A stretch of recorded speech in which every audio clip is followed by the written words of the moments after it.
Hi, Michael Belikov here for today's Campus Magazine at the 2013 DevLearn Conference. And I'm joined today by Andrew Hughes, the president of Designing Digitally. You're based out of the Cincinnati, Dayton, Ohio area. That's correct. And you're here in Vegas. What brings you to the 2013 DevLearn Conference? We are actually an exhibitor, and I'm also presenting and speaking on the gamification versus game-based learning. This conference for us has been a huge success year after year. The eLearning Guild has put this on, and it's just been fantastic and growing every year. Good deal. Let's jump right in. Tell us about Designing Digitally, who you are, what you do, and in particular why that matters for colleges and universities that are exploring or already knee-deep in the e-learning environment. Yeah, absolutely. I started this company in 2001 after working for other e-learning companies, and one thing that I realized is for the other e-learning companies, which I'm not going to name obviously, it was a factory of just cranking it out and getting it out the door. And what I realized is that is very frustrating from a development side and from a learning side when it's supposed to be about the maximizing the learning I'm going to interrupt you for a second. Yeah. You said as early as 2001, so you have noticed that some more progressive colleges and universities were turning to online education, as recently or as far away as 10, 15 years ago. Absolutely, Yeah. absolutely, and not just in the instructor-led side of it, but also some of the self-paced development work that many of the universities have been focusing on. I've seen now more and more universities going down the e-learning realm, but we still have the naysayers and pushback from many universities. So tell us exactly what your firm does and why that matters for the higher ed marketplace. Yeah, sure. Designing Digitally, what we do is we actually create engaging educational content that is going to stick with the learner. And I know that sounds like a buzzword, but to give you a good idea is what we do is we think outside of the box when developing the learning experiences. For instance, rather than just telling your supervisory managers on how to be appropriate at work, what we'll do is we'll build an undercover boss learning experience where you go undercover and actually get to be a day in the life of that experience. So from the campus side, the university side, they are prepping students for the future. Our job is to create the day in the life of what they're going to see in the future. So you are obviously by your name, you're a very digitally, visually focused firm, design firm. Yep, absolutely. So there are some colleges and universities that will use a Mike's Bikes shop business simulation, where they'll put their business 101 or 201 or 301 students through a business planning course, and they'll use an online tool for doing that called Mike's Bikes. Yeah. So you build platforms like that. Do you have any off-the-shelf platforms like that, or is it all custom It's work? all custom based around the need of the universities. For instance, we've built PCR simulations, which is DNA extraction. We've built day in the lives of a trauma nurse. We've built day in the lives of a firefighter. It just depends on what day in the life of a hydraulic engineer. And your whole job is in a 3D immersive-like experience where you're actually being that person of what you want to be in that career and experiencing it in that regards. Another great example is for the University of Medicine and Dentistry that's now owned by Rutgers. We actually built a simulation to where let's pretend that you're now paraplegic and you have to remodel your home.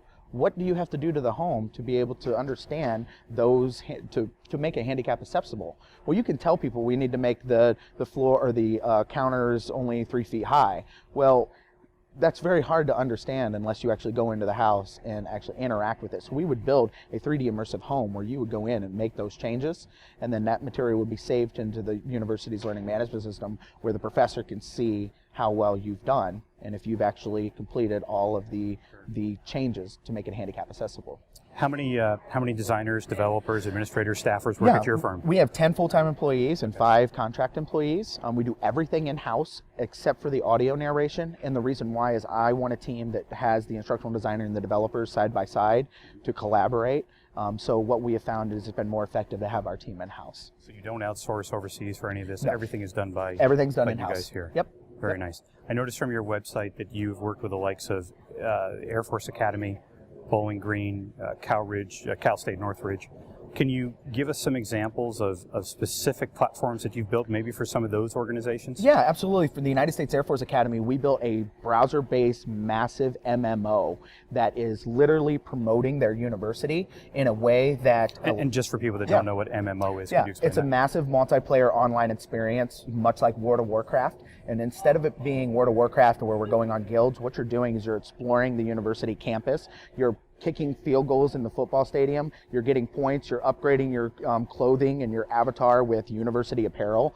And it's in real time and it's multiplayer. So we have admissions reps in there that are trying to recruit you and showing you the actual campus in real time and walking you around the entire campus. So this is being used as a recruiting tool. Yeah, that is one of very many of the learning experiences that we can do. Another great example is we built a virtual campus, a 3D virtual campus for Marshall University. The education department is using it for a collaborative space to be able to do instruction. And then there are other examples. Cuyahoga Community College, we just got done doing a 3D simulation on stress on the body and showing what stress actually does to people. So what we try to do is we do not have a vertical. We are looking to be able to present this information in a way that your learner is going to be able to understand it. So us not having a vertical allows us to be able to be the closest thing to your students. So we come in, ask those hard questions, and many a times the professors and the administrators we talk to at the university, they're wet fish. They already understand this. For instance, PCR, DNA extraction. You talk to a biochemist, they know that information inside and out, and they know PCR. When I say PCR to somebody else, it's just right over their heads. So what we've done is work side by side with them and say, we don't know PCR. We need to learn it and then be able to present this information so that these people that have no idea what PCR is can fully grasp this. Do you have any, have you conducted any research that shows that these digital environments, these virtual learning environments, actually lead to an increase in academic performance? We have, and we've actually been working with the Guild to do some of that, and also when you some say of our the Guild, partnering. could you explain? The e-learning Guild, you can actually work with the e-learning Guild, and they will be doing surveys and research to assist you. So if anybody's interested in that, talk to the Guild. They're great. They're very helpful. Not only that, we're doing research with 2 other agencies over occupational therapy. What we've done is we built a 3D simulation using Microsoft Connect that does game-based learning for occupational therapy for somebody that's had a stroke, and we're now in the research phase where we're doing 14 test subjects and actually doing the research to find out how well that is going for the occupational therapy and the rehabilitation of these people that have had strokes or have muscular dystrophy, and how this has improved for them. So just to wrap up, you must have a business development team. You're constantly trying to sign new clients or work with ones that you've already had in the past. What are some of the misconceptions around the work that you do or the results that you produce around virtual learning environments, 3D learning environments? What are some of the blind spots that college and university decision makers have? Maybe we call them objections. And then what do you say to those organizations to successfully convert them in a sense? Yeah, well, what I try to do is I try to make it simplistic so that they understand. Especially, you can't get into the technical jargon with the administrative people, but this is what I try to explain to them. Many times the client thinks that they are the target audience, and that's not necessarily the case. A lot of the administrators have a large generational gap between the actual target audience that will be taking this. And one of the things you should know is I'm in my 30s. I am a third generation of gamer. That means my generation had a primary or a core form of education, or core form of entertainment was games. But on the other side of it, the generations that are now coming into college, their primary form of entertainment is games. So the administrators, that wasn't even a core form of entertainment for them for games. So one of the things that we have is they ask, well, why would we do this as a game? And the other struggle that we have is we have to provide more analytical data of how well this is going for them rather than building a conventional e-learning module. Because in the past they could say, give them 10 questions. If they get 88%, or they get 8 out of the 10 right, that's 80%. They know 80% of the content material. With serious game simulated learning experience, it's different. It's about that cognitive learning experience. So what I say to the administrators, they ask, well, why would we go down this route? I say, do you remember when mom told you to don't touch a stove because it's hot?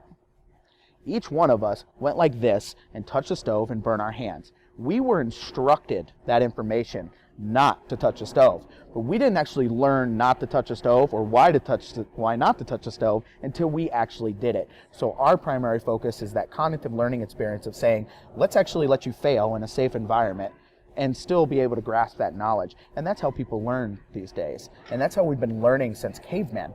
Trial and error, until we get it. Then we go and pass that information down. We work with the individuals to ensure that that learning comes down from generations. We're now in the state of games, and that's not going to change. It's going to continue this route. Well, for Andrew Hughes from Designing Digitally, I'm Michael Bellico for today's Campus Magazine from the 2013 DevLearn Conference in Las Vegas. Andrew, thanks. Fascinating stuff. Yeah, appreciate it. Thank you.